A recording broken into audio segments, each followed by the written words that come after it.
മണിപ്പൂരിന് സമാനമായി മഹാരാഷ്ട്രയിൽ അക്രമ പരമ്പരകൾക്ക് സാധ്യതയുണ്ടെന്ന ആശങ്ക പ്രകടിപ്പിക്കുകയാണ് NCP നേതാവ് ശരത് പവാർ. എന്നാൽ പരസ്പര സൗഹാർദ്ദം പ്രോത്സാഹിപ്പിച്ച നേതാക്കന്മാരുടെ പാരമ്പര്യം ഉണ്ടായതുകൊണ്ട് മാത്രമാണ് സംസ്ഥാനത്ത് അത്തരമൊരു സംഘർഷം ഉണ്ടാകാത്തതെന്നും ശരത് പവാർ പറഞ്ഞു. നവി മുംബൈയിൽ നടന്ന ഒരു പൊതുപരിപാടിയിൽ സംസാരിക്കുന്നതിനിടയിലായിരുന്നു അദ്ദേഹം ഇക്കാര്യം പറഞ്ഞത്.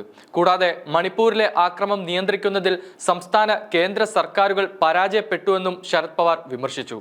മണിപ്പൂരിൽ കലാപം സംഭവിച്ചു. കർണാടക പോലെ അയൽ സംസ്ഥാനങ്ങളിലും സമാനമായത് ആവർത്തിച്ചു. അടുത്ത കാലത്തായി മഹാരാഷ്ട്രയിലും സംഭവിക്കുമോ എന്ന ആശങ്കയുണ്ട്. ഭാഗ്യമെന്ന് പറയട്ടെ, ഐക്യവും സമത്വവും പ്രോത്സാഹിപ്പിച്ച നിരവധി പ്രമുഖരുടെ പാരമ്പര്യം മഹാരാഷ്ട്രയ്ക്കുണ്ട്. അതുകൊണ്ടാണ് ഇത്തരത്തിലുള്ള ആക്രമണങ്ങൾ അകലുന്നത്.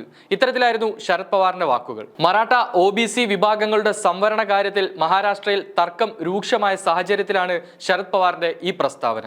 എന്നാൽ ഈ വിഷയം അദ്ദേഹം പ്രത്യേകം പരാമർശിച്ചിരുന്നില്ല. അതേസമയം സംവരണവുമായി ബന്ധപ്പെട്ട് സമുദായങ്ങൾക്കിടയിൽ വർദ്ധിച്ചു വരുന്ന ഭിന്നതയെക്കുറിച്ചാണ് അദ്ദേഹം ആശങ്ക പ്രകടിപ്പിച്ചതെന്ന് വ്യക്തമാക്കുന്നതായിരുന്നു ശരത് പവാറിന്റെ വാക്കുകൾ. സംവരണ വിഷയത്തിൽ കൂടുതൽ ചർച്ചകളിൽ ഏർപ്പെടാനാണ് അദ്ദേഹം മഹാരാഷ്ട്ര സർക്കാരിനോട് ആഹ്വാനം ചെയ്തത്. എന്നാൽ സംസ്ഥാന സർക്കാരിന്റെ സമീപനത്തെ അദ്ദേഹം വിമർശിക്കുകയും ചെയ്തു. മുഖ്യമന്ത്രി ഏക്നാഥ് ഷിൻഡെ ഒരു കൂട്ടം ആളുകളുമായി സംസാരിക്കുമ്പോൾ സർക്കാരിലെ മറ്റുള്ളവർ വിവിധ ഗ്രൂപ്പുകളുമായി ചർച്ചകൾ നടത്തുകയാണെന്നും ഇത് തെറ്റിദ്ധാരണ ഉണ്ടാക്കുന്നതായും പവാർ പറഞ്ഞു. വിഷയം ചർച്ച ചെയ്യാൻ പവാർ കഴിഞ്ഞയാഴ്ച മുഖ്യമന്ത്രിയെ കണ്ടിരുന്നു. 1 മണിക്കൂറോളം നീണ്ടുനിന്ന യോഗത്തിൽ സംവരണം സംബന്ധിച്ചാണ് കാര്യമായ ചർച്ചകൾ നടന്നത്. മണിപ്പൂർ വിഷയത്തിലാണ് മോദിക്കെതിരെ ശരത് പവാർ കടുത്ത വിമർശനം ഉയർത്തിയത്. മണിപ്പൂരിലെ വിവിധ വിഭാഗങ്ങളിൽപ്പെട്ട ആളുകൾ ഞങ്ങളെ കാണാൻ ഡൽഹിയിൽ വന്നിരുന്നു. അവർ ഞങ്ങൾക്ക് നൽകിയ വിവരണത്തിൽ എല്ലാം തന്നെ ഉണ്ടായിരുന്നു. തലമുറകളായി സൗഹാർദ്ദം കാത്തുസൂക്ഷിച്ച് ഒരുമിച്ച് ജീവിച്ച മണിപ്പൂരികൾ ഇന്ന് പരസ്പരം സംസാരിക്കാൻ പോലും തയ്യാറല്ല. ഈ പ്രശ്നം പരിഹരിക്കുവാനും ക്രമസമാധാനം നിലനിർത്തുവാനും സംസ്ഥാന സർക്കാരിന് ഉത്തരവാദിത്തമുണ്ടായിരുന്നു. എന്നാൽ അവർ അക്കാര്യം ചെയ്തില്ല എന്നും ശരത് പവാർ പറഞ്ഞു. കൂടാതെ ഇത്രയൊക്കെ സംഭവിച്ചിട്ടും പ്രധാനമന്ത്രിക്ക് അവിടെ പോയി ജനങ്ങൾക്ക് ആശ്വാസം നൽകണമെന്ന് ഒരിക്കൽ പോലും തോന്നിയില്ലെന്നും പവാർ കൂട്ടിച്ചേർത്തു. ഒപ്പം കേന്ദ്ര ആഭ്യന്തരമന്ത്രി അമിത്ഷായ്ക്കെതിരെയും ശരത് പവാർ ശബ്ദമുയർത്തിയിരുന്നു. മഹാരാഷ്ട്രയിൽ നടന്ന BJP കോൺക്ലേവിൽ ശരത് പവാറിനെ അഴിമതിയുടെ രാജാവെന്നായിരുന്നു അമിത്ഷാ വിളിച്ചത്. അതിന് മറുപടിയാണ് ഇപ്പോൾ ശരത് പവാർ നൽകിയിരിക്കുന്നത്.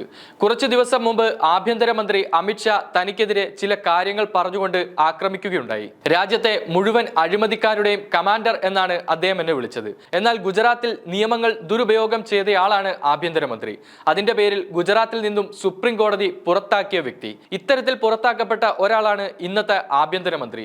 ഇതിൽ നിന്നും നമ്മൾ എങ്ങോട്ടാണ് പോകുന്നതെന്ന് ചിന്തിക്കണം. അവർ നമ്മുടെ രാജ്യത്തെ തെറ്റായ മാർഗത്തിലേക്കാണ് നയിക്കുന്നതെന്ന് 100% ഉറപ്പോടെ പറയാനാവും എന്നാണ് പവാർ അമിത്ഷായ്ക്ക് നൽകിയ മറുപടി. പ്രതിപക്ഷം അഴിമതിയെക്കുറിച്ചാണ് സംസാരിക്കുന്നത്. എന്നാൽ ഇന്ത്യൻ രാഷ്ട്രീയത്തിലെ ഏറ്റവും വലിയ അഴിമതി രാജാവ് ശരത് പവാറാണ്. ഇതിൽ യാതൊരു സംശയമില്ല. നിങ്ങളിപ്പോൾ ഞങ്ങളെ കുറ്റപ്പെടുത്തും. എന്നാൽ അഴിമതിയെ ആരെങ്കിലും സ്ഥാപനവൽക്കരിച്ചിട്ടുണ്ടെങ്കിൽ അത് ശരത് പവാർ ആണ് എന്നായിരുന്നു ശരത് പവാറിനെതിരെയുള്ള അമിത്ഷായുടെ പ്രസ്താവന.